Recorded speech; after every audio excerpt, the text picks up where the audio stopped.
Capricorn, what's up? Kamusta po kayo lahat? So I hope everyone's doing well. So for today, Capricorn, gagawin natin ng yung reading for the month of August 2025. Tingnan lang natin ano ba ang mga ganap sa buhay ni Capricorn for the month of August. Uy, December. I believe Capricorns are born in December to January. So let's just get 6 cards as your oracle card for the month of August. Okay, great. Ayan, kompleto na natin. So, lalapag ko lang siya. Ayan, guys, kita nyo ba? Okay, so sabi dito first is December. So, I think something significant will happen in December for you guys. As you all know, this Capricorns are born in the month of December, latter part of December, first half of January. Tama ba? Okay, so yun. Basta significant ang month ng December para sa inyo. Then, we've got here clouds. Sabi dito, temporary problems. So, maaaring magkaroon ng mga temporary problems for the month of August. Or kung nakakaranas lang kayo ng mga problema ngayon, sabi ni Universe, sandali lang yan. Hindi rin yan magtatagal, mawawala din naman daw yan. Then we've got here parrot. Someone will gossip about all your secrets. So mag-ingat po tayo guys, no? Sa mga taong pinagsasabihan natin ng sikreto. Kasi baka may magkalat daw na secrets mo, Capricorn. You also have your tiger. Doing something risky, taking a chance. So baka may gawin kang bago sa normal mong ginagawa, Capricorn. Okay? Wait lang guys. Then we've got here, shield. You need to defend yourself. Maaring mapunta ka sa isang sitwasyon na kailangan mong depensa ng sarili mo or kailangan mong mag-explain. And we have your tulip, great passion. So maaring mayroon kang great passion. It's either in your career or someone in a connection. Okay? You're in a connection with. Alright, so let's go ahead and do your main reading. So Capricorn for the month of August. Capricorn for the month of August. Kamusta naman si Capricorn for the month of August? In overall, in their love life, career, finances, health, family situation, relationship with other people in the month of August, and outcome or advice. Outcome for the month of August, si Capricorn.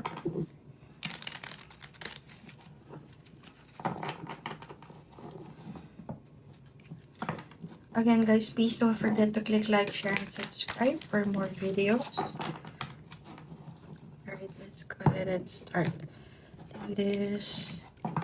Alright, let's go ahead and check. Kamusta ba si Capricorn for the month of August overall? You have your 6 of Pentacles.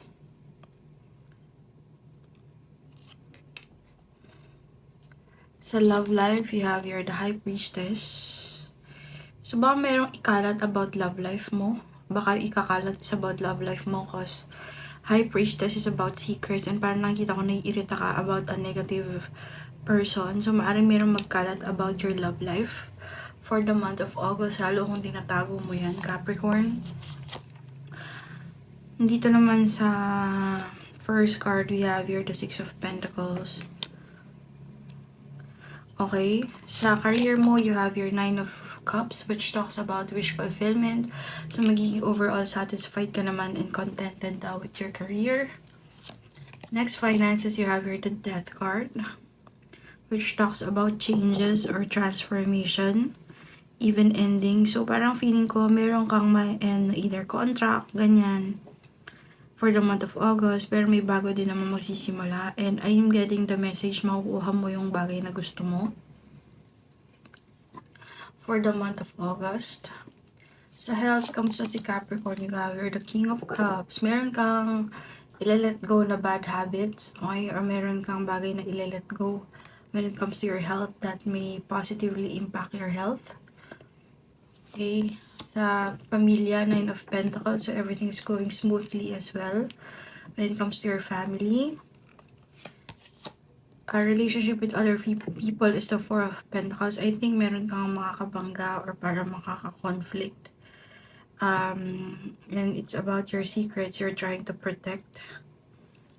And overall outcome by the end of the month is the Six of Wands. So you will be letting go of some things while gaining victory over some things, okay? Alright, so let's go ahead and try to clarify these cards, okay? Okay, for Capricorn, kamusta naman si Capricorn for the month of August? What is the Six of Pentacles? What's their overall energy?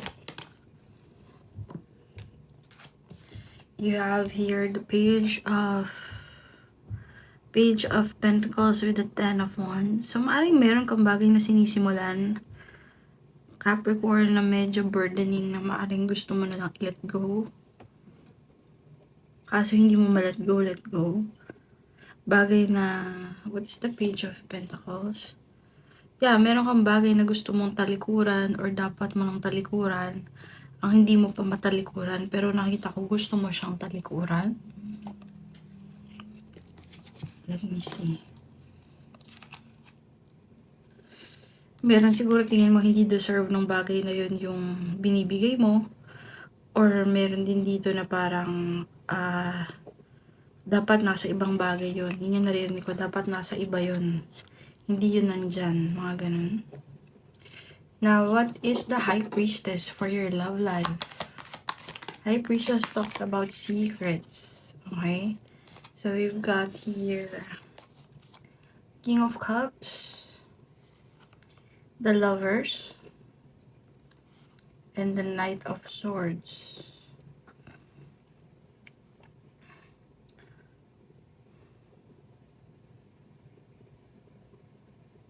Meron kang bagay na pinoprotektahan, Capricorn, especially when it comes to the person that you're dealing with, person na mahal mo. And parang at this point of time, feeling mo magiging spotlight kayo and feeling mo na may kailangan kang i-address about your love life. What is it exactly na hindi address ni Capricorn? The Star card. Healing. So, maaaring may kailangang i-heal sa situation, sa love life mo by the month of August. Merong mga desires na hindi nakukuha and kailangan niyan i-address. What is the Nine of Cups? Which is pretty straightforward naman. No? You're gonna be contented and happy when it comes to your career. So, mabibili mo ang mga gusto mo dahil sa career mo. You got Ace of Cups. So, overall fulfilled, overall happy, overall contented, masaya lang, no? Wala nang hinahanap na iba.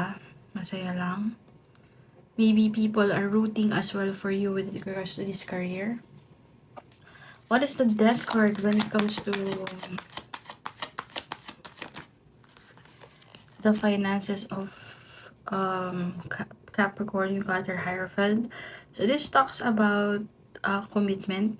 Kanino ka nakakommit, I think mag-e-end yun. Or I think kung kanino ka nakakommit na say contract or bind. What is the Hierophant card? What is the Hierophant card?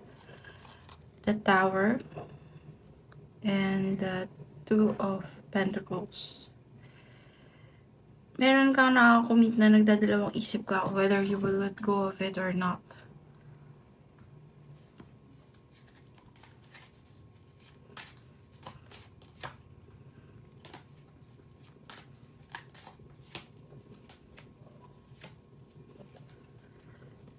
Meron kang bagay dito na parang gusto mo nang i-let go kasi parang feeling mo nagbibigay lang siya ng sakit ng ulo sa'yo. More than kaginhawahan. And ayaw mo na ng responsibility sa bagay na yon.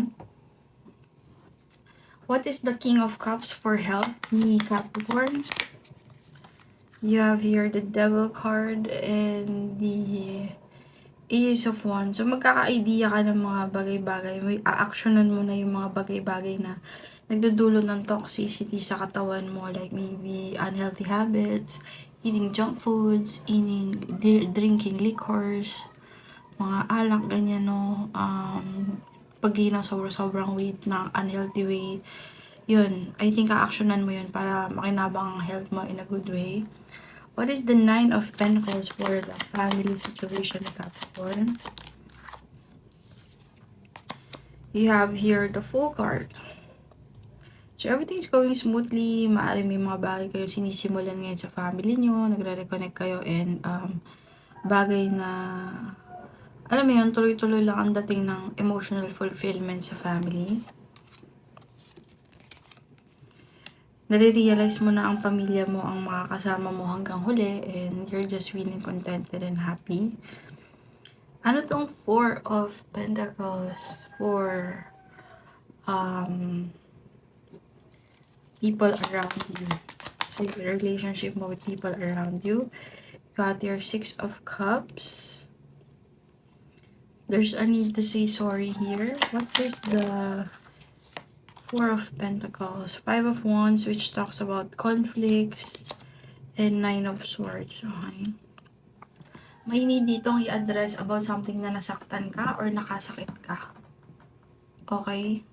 Capricorn, maaring nasaktan ka sa ginawa sa'yo and you're trying naman on your side to meet halfway with those people. Okay?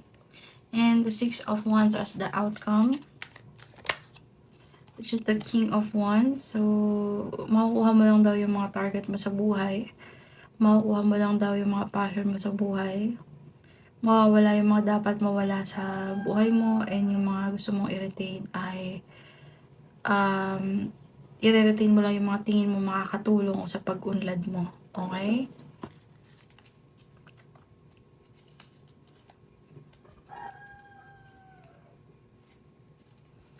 Okay, so let's wrap up the reading by getting some oracle cards. Isang bagay, isang aspeto ng buhay dapat mag-focus si Capricorn when it comes to their life in August. Things that they need to improve or focus on. You have here desire. Okay, so I think this is about love life.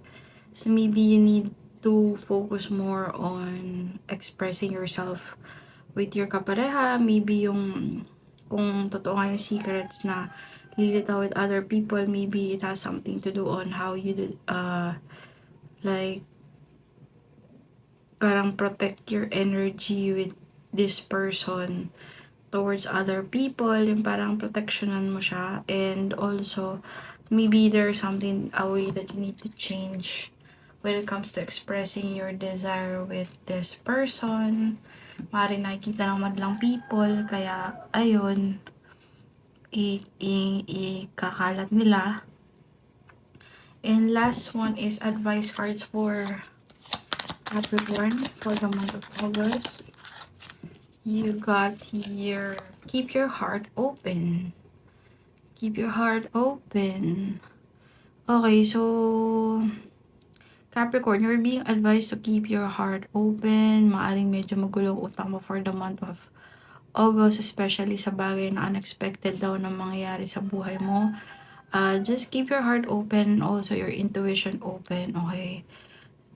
Sabayan kasi para makita mo yung tamang daan, tamang resolution over dun sa mga bagay na possible na mangyaring conflict. Okay, and para ma-release din daw yung mga negative aspects na mangyayari sa life mo by August. Okay, so that's all what I have for you, Capricorn. Thank you so much for watching. I hope you enjoyed the reading. Please don't forget to give this video a thumbs up, like, share, and subscribe for more videos. Thank you so much, Capricorn. Have a good one. Bye!